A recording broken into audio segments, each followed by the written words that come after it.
You're reading stories of yours from Scotland. Do you remember your trip to Scotland? Because some of those letters are just fascinating, and your writing is so wonderful. You and Don and your mom went to... The three of us went over. For quite a while. Oh, a long time. And we went from Scotland to London, and then we went over to Paris, and then we came home.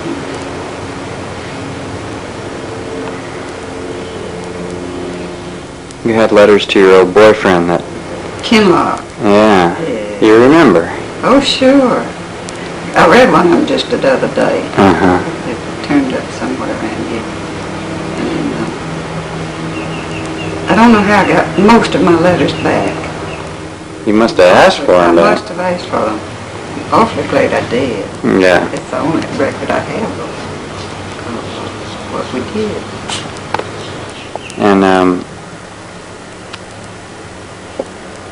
it was one of the letters about you guys went out to dinner and the guys were drinking too much and they were driving back, and you were in one car and the other car... The car was, had a terrible wreck. I think it killed most of them. Yeah. And you were just lucky you weren't in that car. None of you were. I think Mama made a point of seeing that we were going to be in the other car. Uh-huh. We never said a word about it. Afterwards? Afterwards, we never said a word about... Mama made a point of seeing that we weren't in that car that had the wreck. Wow. She thought the other driver was safer. And he was.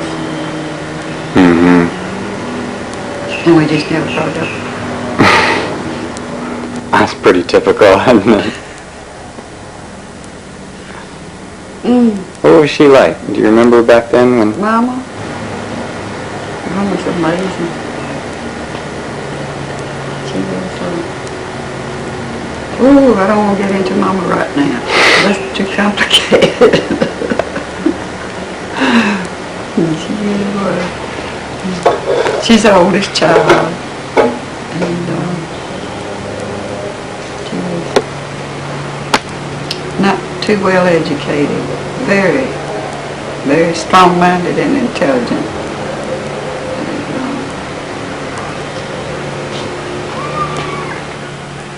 And an artist.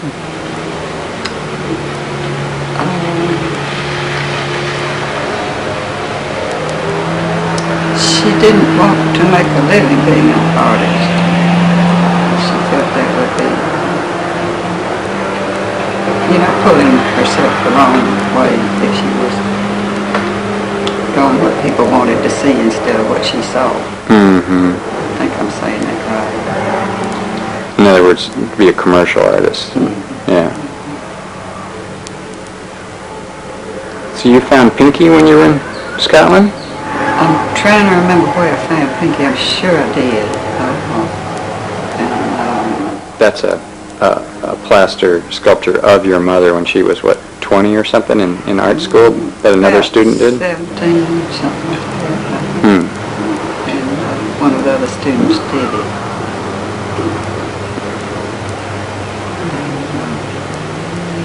Mom had never had it and didn't want it. I said, well, I want it.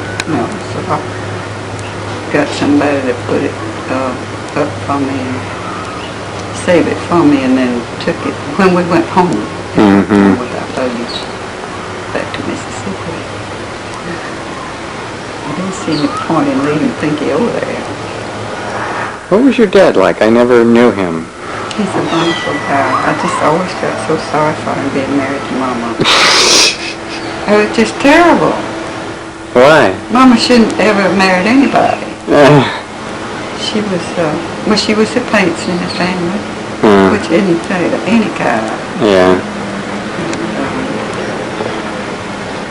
He was sweet. And he was a bill poster. Billboards. Billboards. He didn't make them, he just put them up? Or did he design them, or? Somebody always designed the paper, you know, it was just putting up the paper. Yeah. And you get, I remember going there as a kid and seeing all these rolls and rolls of billboard paper up in the attic of the garage, and there was a fig tree in the backyard. I'd never had a fresh fig right off a tree before. It was wonderful. and that's a house facing a grade school. In just off the Hattiesburg? beach. Oh, no. Oh, the Hattiesburg house, yeah. Hattiesburg house, I don't even remember which one that was. I don't remember where we lived in Hattiesburg. Your mom was a vegetarian all her life in a time when that was pretty unusual. Yes. Mama didn't mind being unusual. She had her own ideas about everything. She didn't make a point of it, but, you know, she didn't let that push her. What other people didn't push her around a bit. Yeah. She still, when I went there one time and spent the night with her, and that was your idea. Oh. When I was little, before she died, she had emphysema pretty bad. Yeah. And she made a steak for me. Oh. Imagine that. Oh. She would fix meat for us. Mm-hmm. And she was also very heavily into women getting the right to vote when she was young. Suffragette. Yeah, very much so.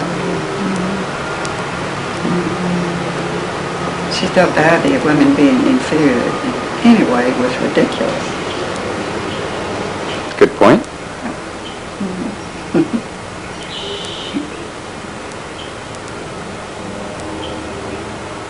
So what do you think you picked up from her? We'll have to talk about it a while more. Figure that out. I'm not sure. Quite a lot, I'm sure.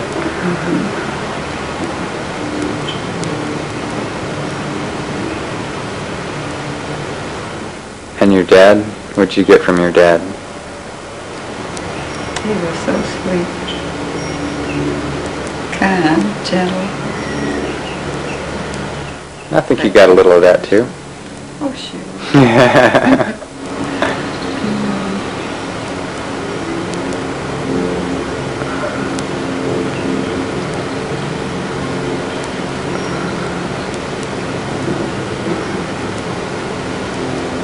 I always used to wonder what they would have been like if they'd married different people. That's a weird thing to think about your parents. That's your parents. I don't know what that would have left me. I wouldn't have been. Yeah, that's for sure. That's for sure. Because I'm glad, since I had to be part of either one of them, that I was part of both of them. Mm-hmm. It was good for me, Yeah. I think. Of course, I would think so, because I think so well of myself. I think you got some of that independence and feistiness and artisticness of your mother. Yeah, for sure. A little bit of stubbornness in there.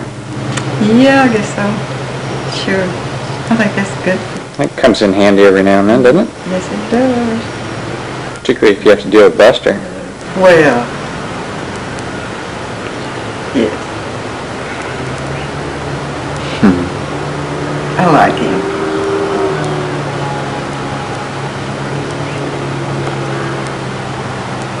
I think we're better together than we would have been apart. Well, that's good you're together then.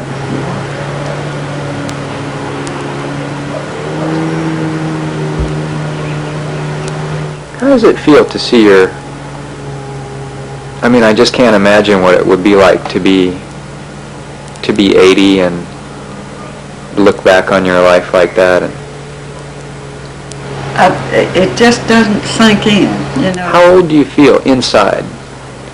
You still feel 35? that old? At least. 35. I'm just naming it. Yeah. Just your body grows older, but the stuff inside's the same, isn't it? I'm not sure. I'm not sure that it is.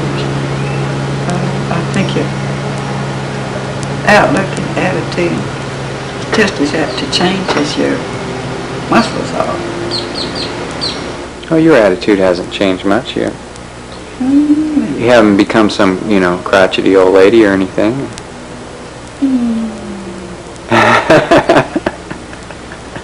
Give yourself a little credit. I've had a good life. I'm very thankful for it.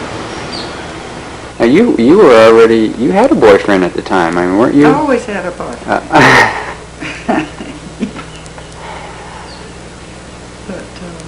You weren't engaged then, or weren't you kind of thinking about getting married to that guy? What was his name, Red or something? Kenlock. Oh, that was Kenlock. That was Kenlock. The same guy from when you were in Scotland. No. Oh, that was a different guy. No, that was probably the same guy. And Talbot I worked with Kenlock a long time. I must have been very fond of him. And then when you met Dad, I mean, what changed your mind? Why him? We had a lot of, what do you call it? Just hit it off. Really? Yeah. Does this seem different than everybody else all of a sudden? Your daddy is different from everybody else. Yeah. Yeah.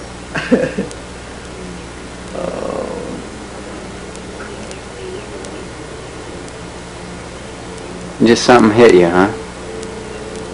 Because it all happened pretty quick after that, didn't it? Mm-hmm. Must have been. 'Cause we didn't date a long time. I'll ask him. He might remember something. It must have been the ears. That's what got you. Boy, in that wedding picture, he could fly away with those ears. Oh. When he smiles, his ears go back.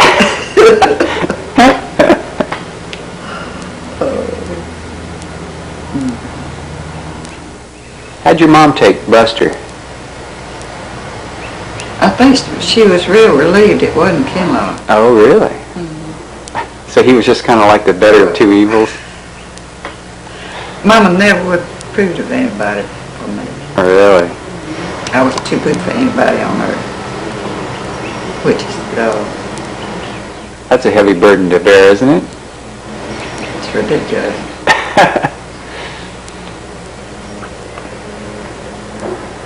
But your dad didn't have any problem?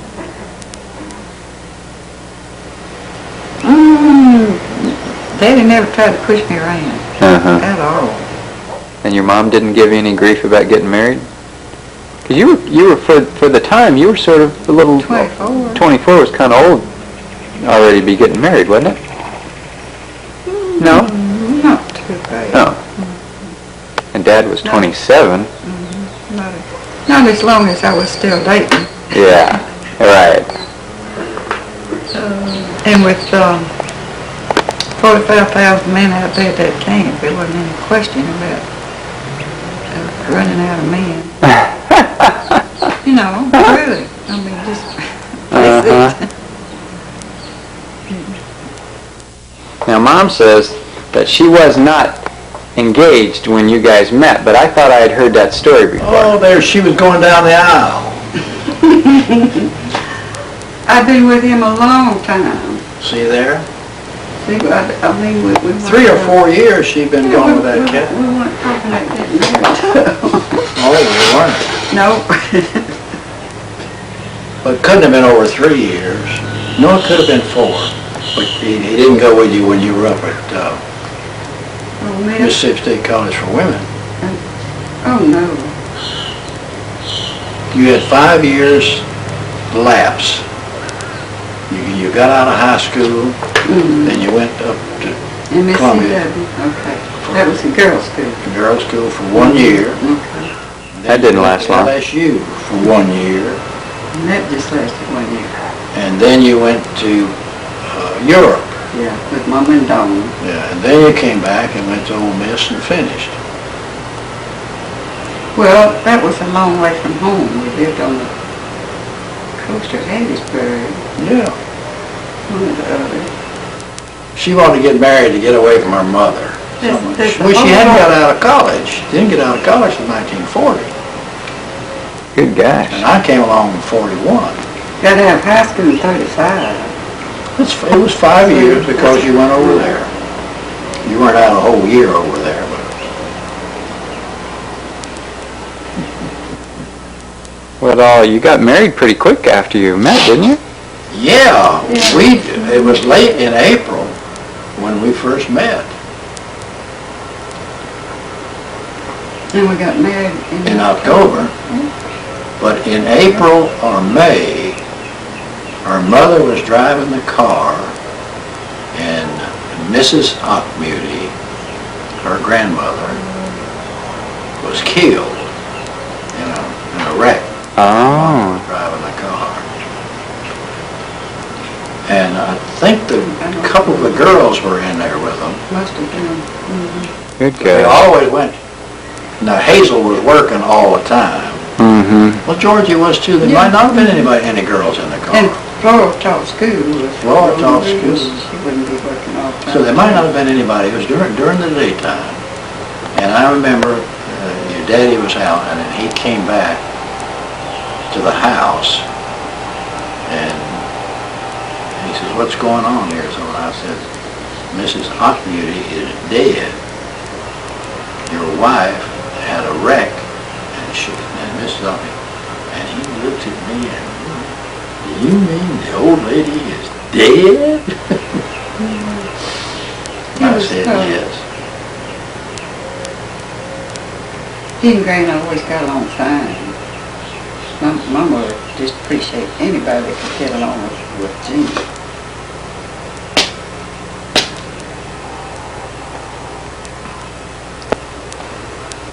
So when you guys, you must have proposed when you met in late Shortly April. after that accident, I made up my mind about that time because she really did good calming her mama down and calming the people down. And it was in an emergency situation, and she was just He thought I Kept her- behaved beautifully in an emergency. That's a good kept her that's a good head. quality. Yeah. And Didn't know took charge of anything. things, so forth. And we were in the hospital there, waiting to get her mother or something. And I made up my mind at that time that I was going to marry her because I hadn't told her yet. And when she told her mother says, "Well, I think he's an honorable man." She didn't know it, did she? Mom says that her mom agreed just because she didn't want her to marry that other boy. Oh, yeah, that's true. He thought. She was just going with that guy to keep her mama on edge. Uh-huh. Did you always know that you'd never be in combat? Had no idea. Really? You could have at any time been Well, shipped that's what over? we figured when we were sent up When to they Washington. sent us Oh, you thought you may be going to Europe. Yeah, they were snatching them out. When did you find out about your brother Sam? The day that Sam, your brother, was born. Really? You found out your brother had been killed in Europe. Very sad. That was right towards the end of the war, too, wasn't it? Yeah, the damn Battle of the Budge was over. Yeah. And he told him, says, "I want to tell you about how you go out and look a situation over. So they send you out to interrogate it." He said, "I got my Jeep and I turned this thing on, I put my pistol underneath the seat, went up the mountain, up the sand hill, got up there and turned the Jeep off, took the key out, put it in my pocket, got my goggles out, walked up, was sitting up on top of the mountain, was top of the sand thing.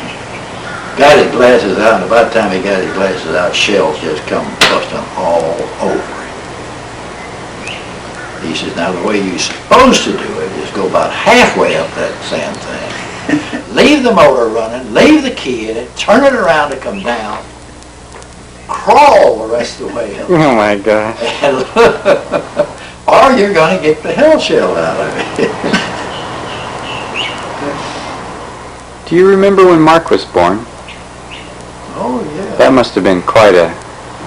Her mama was up there with her, and they were in Walter Reed, and it was 2 weeks late, wasn't it? Really? I didn't know It that. just seemed forever. Were you really Well, there was nervous? plenty of time. I mean, you must have been Oh. nervous about what to do and how to take care of him, and No, No? she wasn't. No, now, see, things like that, Things like that don't bother. that don't bother. It's the little things that bother. But big thing like that, I can handle that. cool as a cucumber. I was wondering what I was going to do with Mama. So when it got back up to camp, we were in a small house. You have got to see that house. It was a converted A garage. two-car garage. Really? Apartment. with a baby, 2 babies. And not any insulation to mount the roof fan. Back then, when you were pregnant, they weren't telling you not to drink, or you were smoking then, weren't you? And She cut out the smoking and drinking. Oh, you did? I didn't know that. When they told her. Yeah. Oh, well, that's good. She was concerned about the baby. She didn't have that much sense. These damn women that haven't got enough sense to think about the damn outcome of the baby. Results for the child. Oh, I didn't know they did that even back then. Oh, yeah. Oh, yeah. Huh. That doesn't mean everybody did what they were told. But you drank heavy when you had me, I think, right? She wasn't drinking wine then. She was drinking. We had a, what the hell? What were we drinking?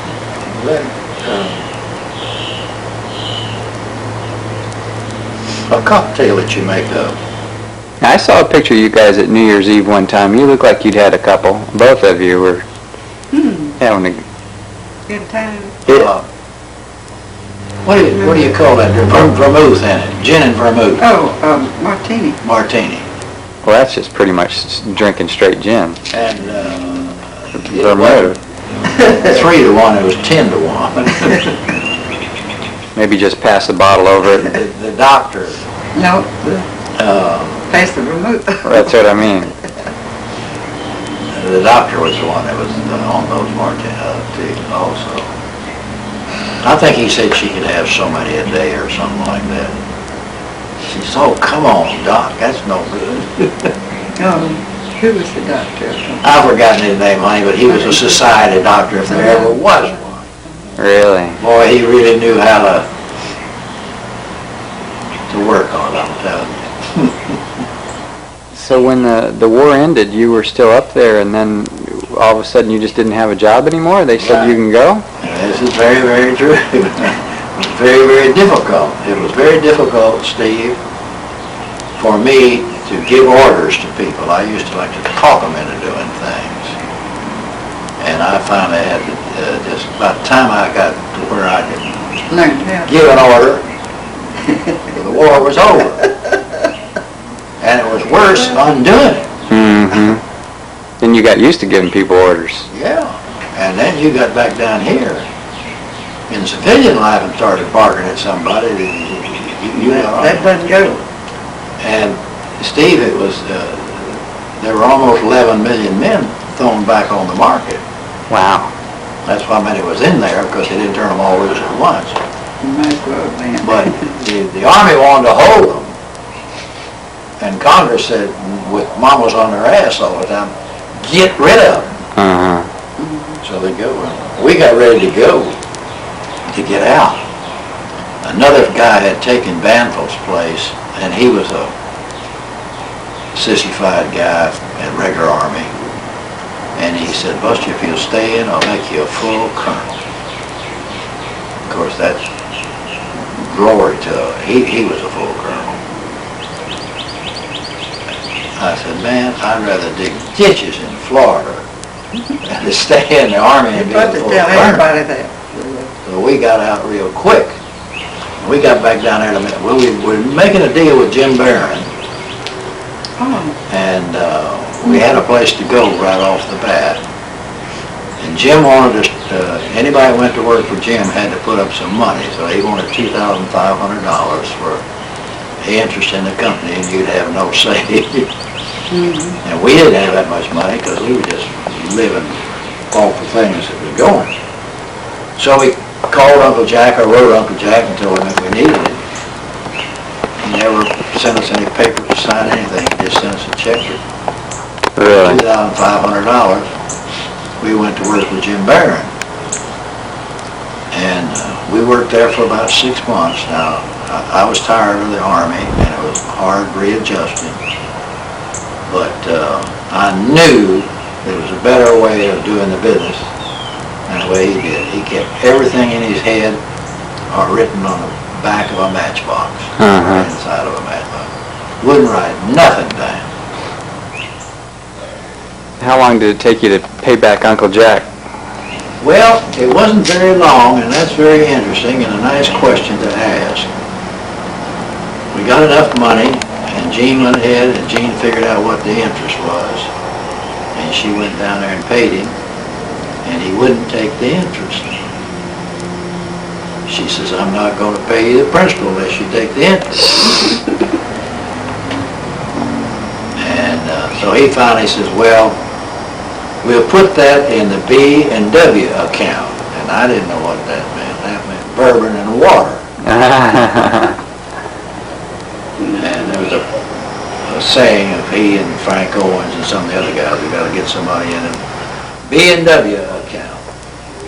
And they were living in that house that's right behind you right now. All those years, weren't they? Jack and Mary. Oh. Right next door over Lived there. right there. Yeah. Yeah. This was their home. wasn't it? Yes, sir. That was his parents' home. Oh, really? Yeah.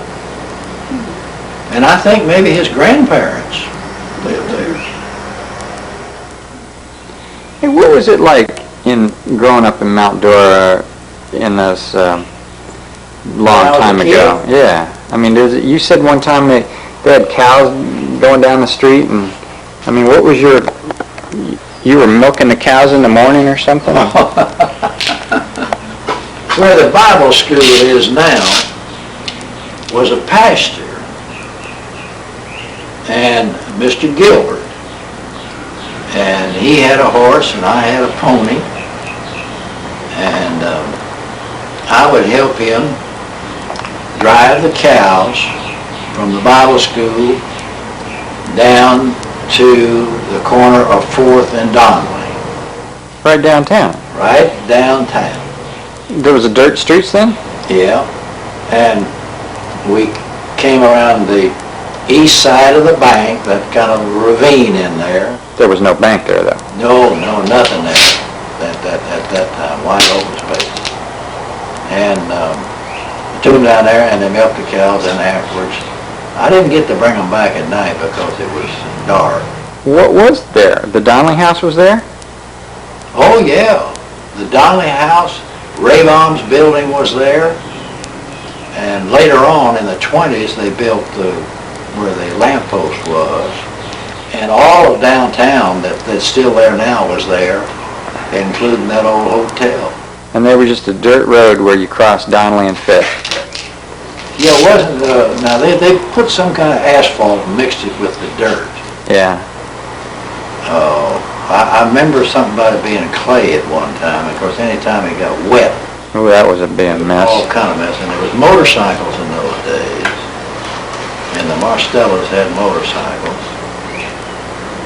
I've got a good picture back there now of downtown Mount Dora about 1914, 16, I think. Really? Yeah, out for us. I don't remember that. So your dad had a drugstore then. That would have been after they built that building on the corner. Yeah, Ray Baum built that building, and in 19... The one that just sold for $1 million. Do what? I don't see that, Mom. I'm cleaning you up there. Yeah, that's the building, that one that your dad had the drugstore in, just sold for $1 million. No. Ray Baum, down the other end of Oh, town. that's where your dad's drugstore was? Yes. Oh, right. And then he moved up into this house. Okay. And was on the corner. Corner of 5th and Diamond. Yeah. But, one block and you were out of town. That was it, huh? Back in those days. I know your father died when you were really young, but do you remember anything about him? Do you remember? Oh, sure I do. Sure I do. He died in 1926. Gee, he was... I was not 12 years old yet. And Model T pickup trucks was the thing in those days.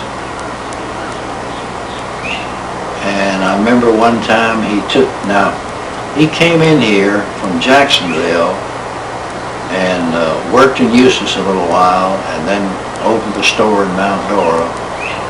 And then he opened a store in Tavares and Umatilla. Really?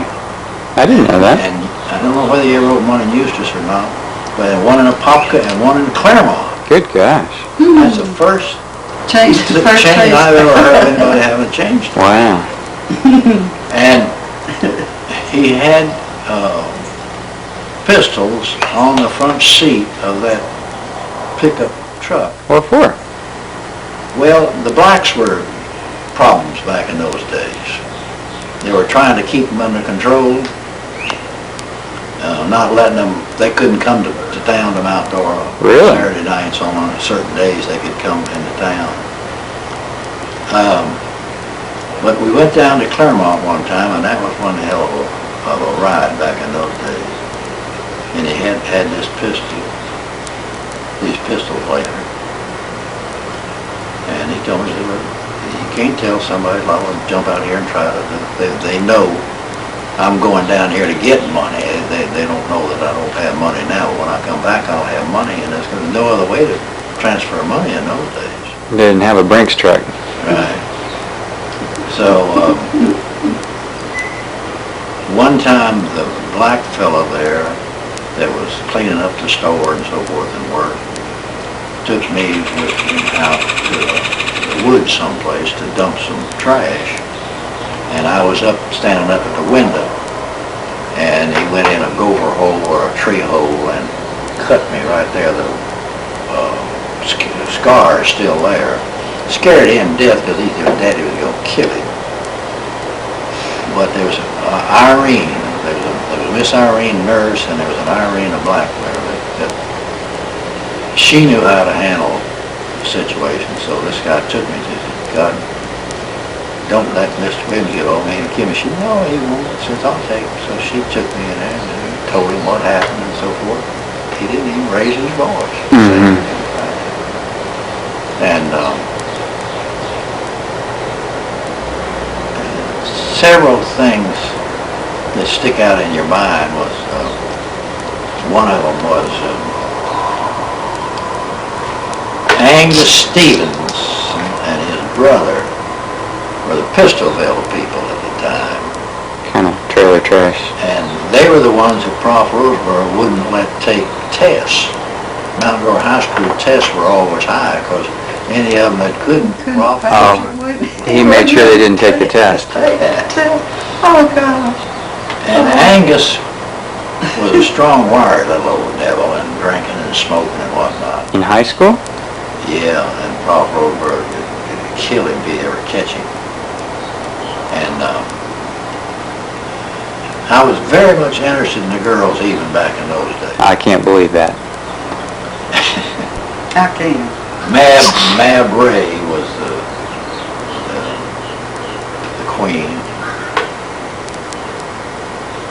But Howard Simpson and I got in a fuss about something. I don't know what it was. Or Angus and I got in a fuss about something. I had a big mouth. No. Surprise. And Angus told Howard Simpson to beat me up. Well, he did. And I just waited till my time till I got a little more strength and so forth. And Howard and I got in a fight again, and I like to kill him. I just beat the living hell out of him. Howard Simpson? Yes. Do you remember this? Oh, yeah. We're talking 1930? Oh, before that. Oh, you were a little kid. Yeah, when my daddy was still alive, I'm telling you. Oh, when my daddy was 1916. Not 12 years old yet. No, wait a second, sit. You were born in 1914, so 1924. 1924. Good guess. Right. Oh, I did it. And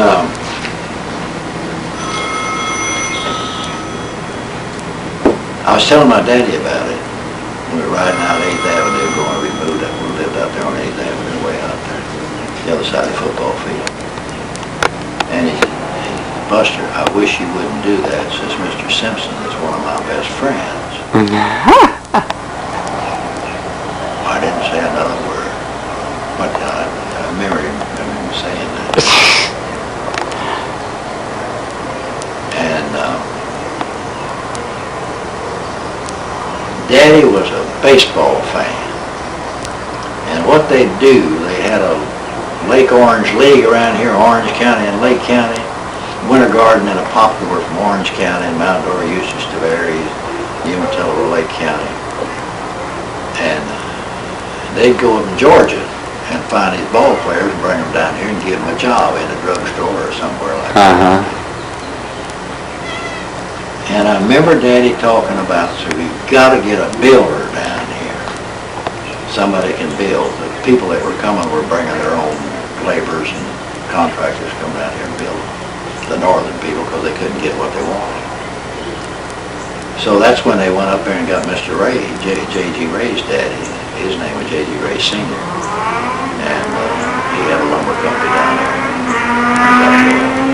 Citrus was going, but it wasn't big at that time. And Daddy had an awful lot of faith in the area and everything, and it was going to boom, and of course it did boom, and a lot of people went broke in the process. How did that affect you when, I mean, here you're 12 years old, you're the oldest boy, you got two little brothers and a little sister, and your dad dies. You know, you didn't have enough sense then to know what had hit you. Of course, your mother did, and you could see it in her. The other kids didn't understand what was going on.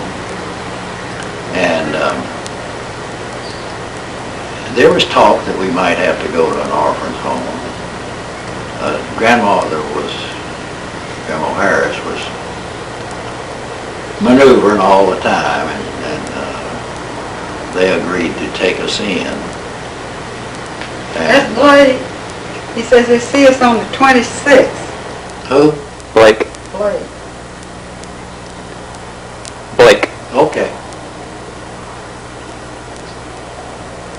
I'm just calling to say happy birthday. Yeah.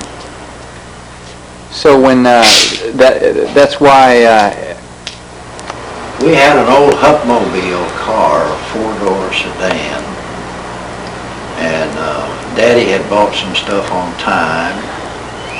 The real estate bust was right, it was already going on in Florida. It didn't bust in New York on the market until 29.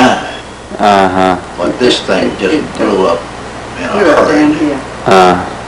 And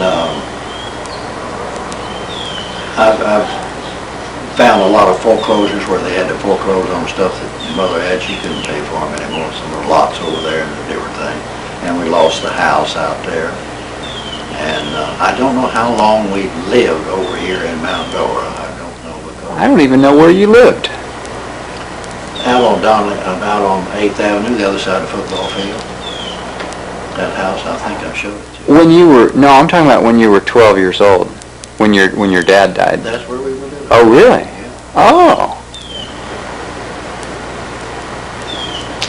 Before that, we had been living in a house right back of the Congregational Church. And before that, when I was real small, we were up there near Jewel Reed's. That house is still standing. The one back of the church is not, but the one out on 8th Avenue is still standing. your dad had all those pharmacies all over the place. I mean, I know you didn't have a lot of money, but I mean, were you... We didn't have any money. There was no money. There was nothing. Everything was on a paper basis back in those days. Huh. Now he was out of the drugstore business at that time. Now whether he gave them to these other people or what, but he was getting ready to get into real estate business. Oh, bad timing. Yeah. Worst time in the world. I do remember him telling me about pharmacy. He said, I don't know how long it's going to take. Because back in those days, they mixed their own drugs. Oh, yeah. Oh, And I think aspirin was probably the main thing they had. Mm-hmm. But he said the drug business is just going to boom, health-wise, it's going to be unbelievable. Now, where he picked that up, I don't know. See, Uncle Ben was a doctor. He was the older one in that Williams family, and I'm sure the one he talked my daddy into getting into pharmacy if he wouldn't get into medical. And Oh, the one in Tennessee. yeah, Yeah. his daddy. And he served practically all the time in the Army Mm-hmm. as a medical doctor. He was not a businessman and didn't know what it was. But Mother drove us back and forth till 1930. Because 1930 we entered Eustis High School.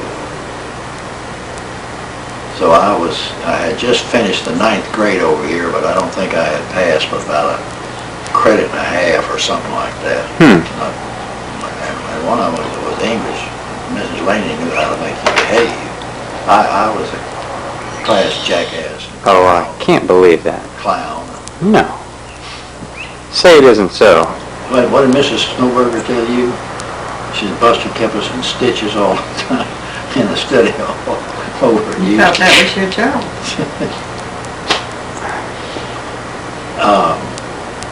So that's why Harris got sent up north, your brother Harris? Because Well, they, at that time, not because you were a clown, but said because couldn't you... take everybody. Yeah. And she said, now somebody's got to take Harris. She didn't like Harris. Harris was pushy. And grandmother and I got along fine, and I think Sam did too, and mother took care of Virginia. So this was your grandmother over at the Eustis house? Yeah. The Harris side of the family. He was a honey. And that turned out just beautiful. Of course, she wanted her life, wanted to get away from her people, and then she had to move back in with them. But Grandpa told her and told all of us, he says, you know, when we took Ollie and the kids in, we never dreamed that she would have to take care of us for 10 or 15 years. Oh, she did? She did. Oh, I didn't know that. She was right there. Oh. She never left. I remember telling me that she could get married, but she didn't want to get married because she thought I had a better chance of getting a college education. Oh, your mom didn't ever got remarried? No. Because she thought...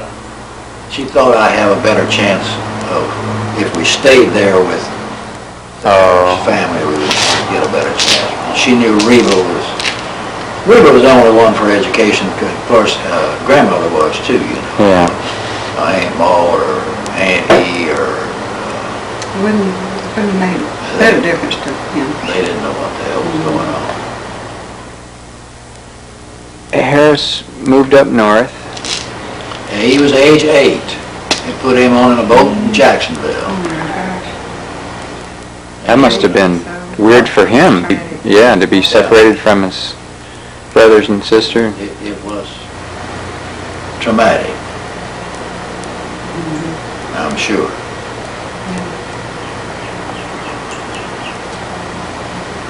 They go up there and live with Aunt Eve. Up with that Aunt E, and then they had Calvin. Oh, yeah. And Calvin and Harris didn't get along worth a damn. Oh. What was your brother Sam like? I never heard anything about him.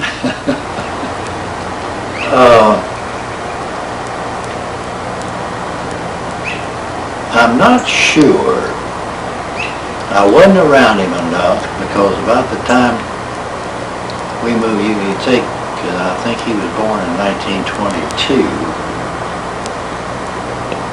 So he was 8. And, Oh, yeah, he was only 4 when your dad died then. yeah. Not even. And Harris was 8, 7, no. Yeah, about that. Harris was born in 1917. And Sam was born in 22. And I was born in 17 too. So you don't remember much about Sam or what? He just, Yeah. sure, he got out of high school and got right in got drafted, You didn't know he? what he did, when they scraped up the money for me to go to Cornell, you had to pay $1,200. Whew. That was a lot of money back then. Yeah, with $360 a year it cost me at Gainesville, and I had to have $1,200, and I had some jobs too. But Sam graduated from high school and went to Gainesville, and about that time the war broke out, and they put everybody that was in college at that time on what they call the ASTP program, and they were studying, kept on studying and doing military too. Uh-huh.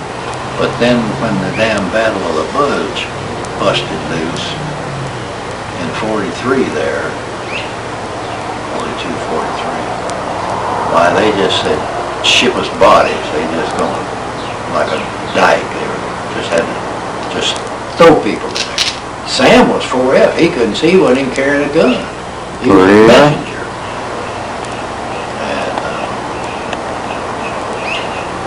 He was well liked among the kids, as far as I know. Gene and I came down here a couple of times. What was your mom like, Dad? She was so old when I knew her that I don't think I knew her very well. She was a modern woman, if there ever was one. Really? At the time, she was way ahead of the time. You mean style-wise or attitude or? Style-wise, attitude, everything. She was a style horse when it come to clothes. That's serious. I can believe that. Serious. She and she had Virginia going to school dressed up like she was going to church.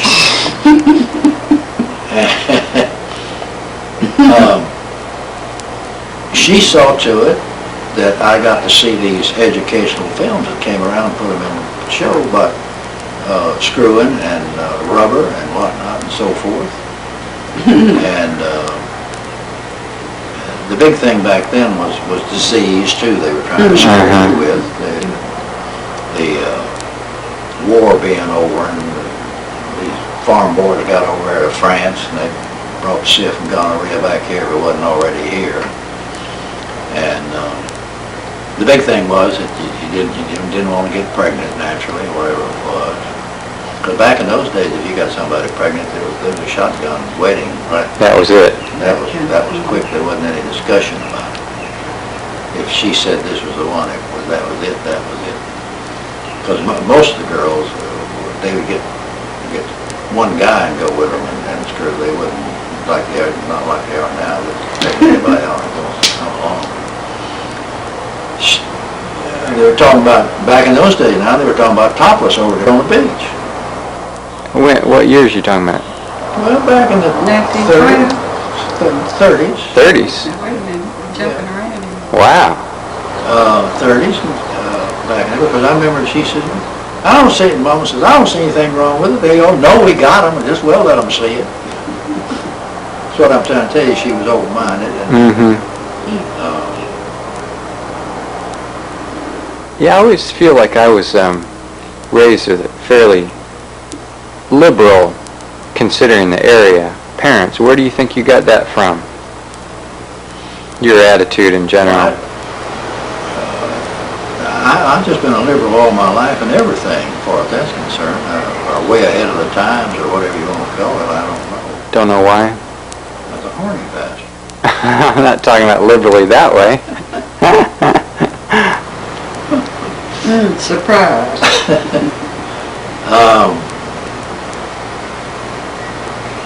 Grandmother was a liberal. Oh, yeah? Mother was a liberal. Daddy was a liberal. Where did the grandmother Harris, I mean, where did they get the money to build that big old house in They Eustis? didn't build that house. They rented that house. Oh, who bought that? I don't know. I think that was a farmhouse for the area there at the time. We don't know how they got down here with 6 kids. From Georgia. No. In 1908, they came from Tennessee by train because of Grandpa Harris's asthma, and he had to get out of the mountains up there.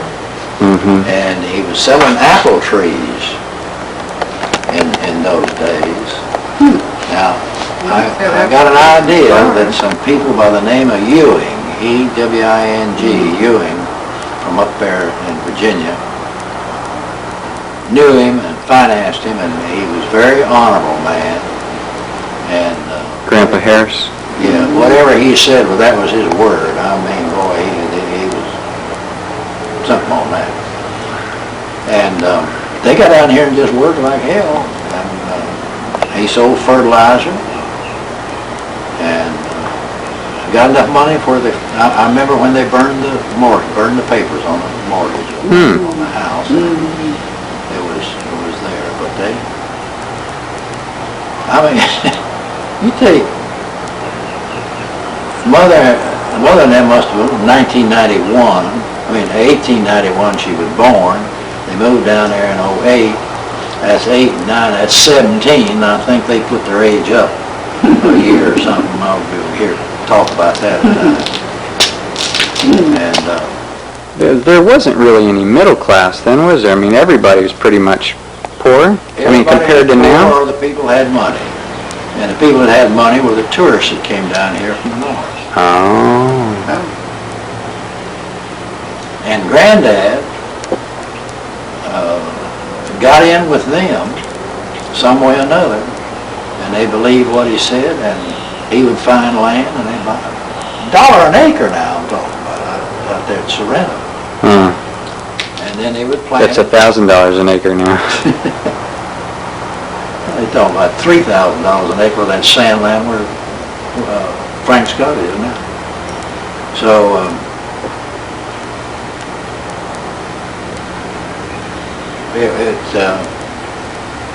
I remember I used to see him sit in there and write checks. I said, oh boy, I hope I'll be able to do that someday.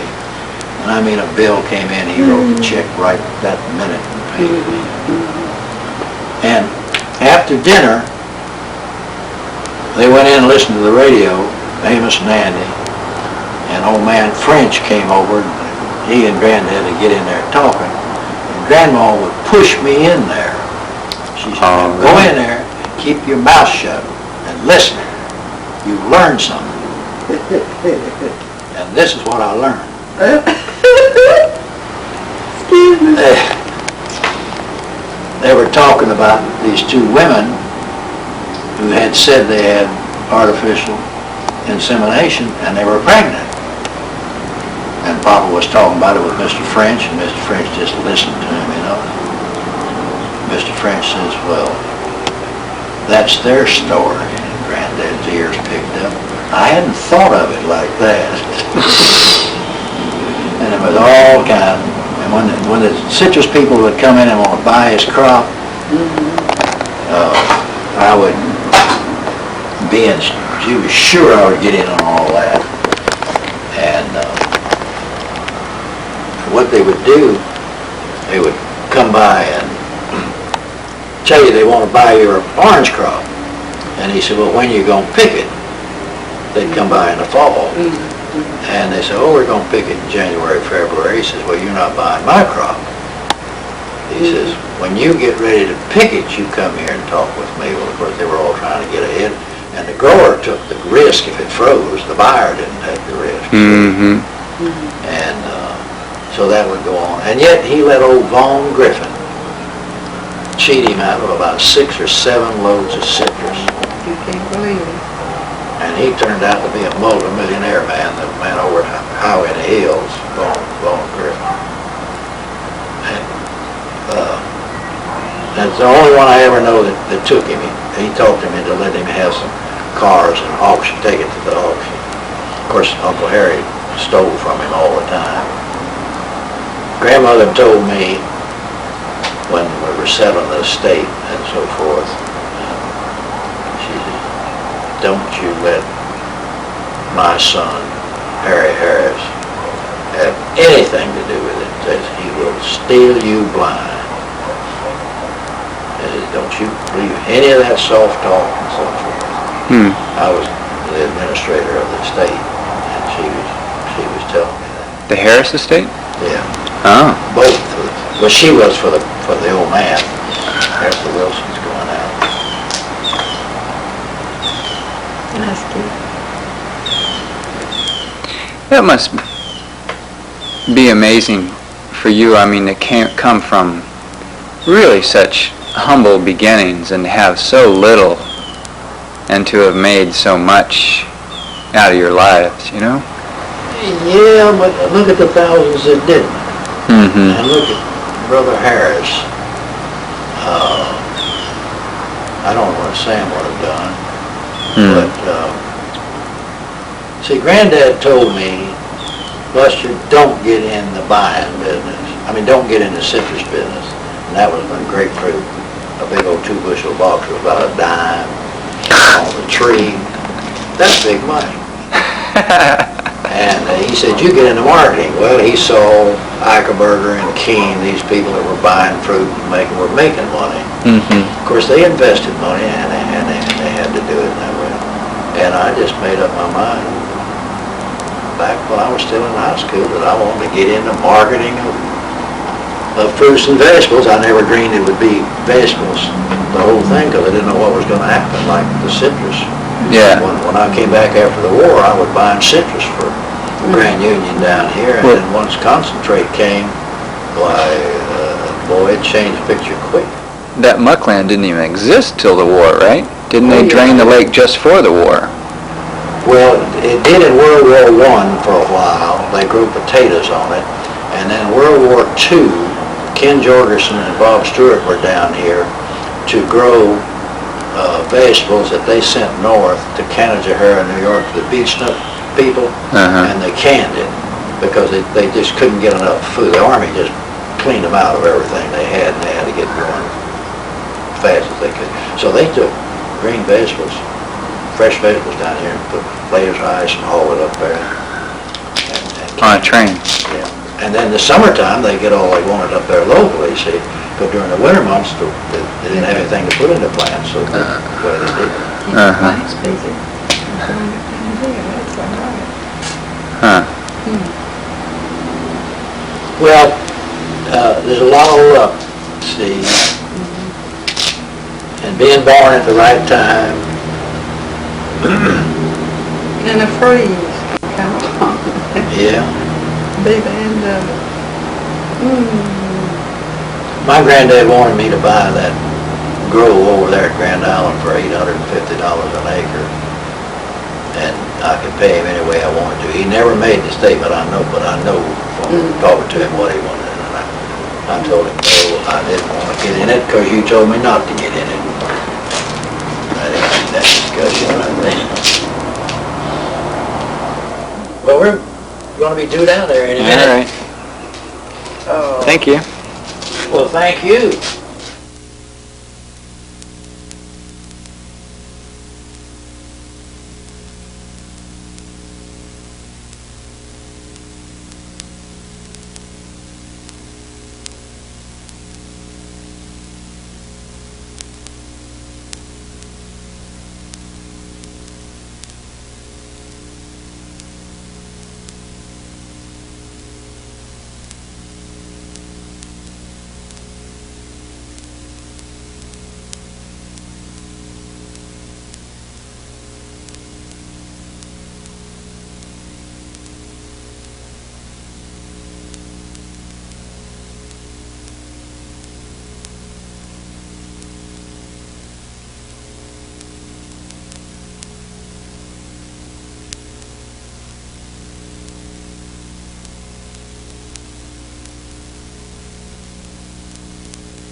You were trying my last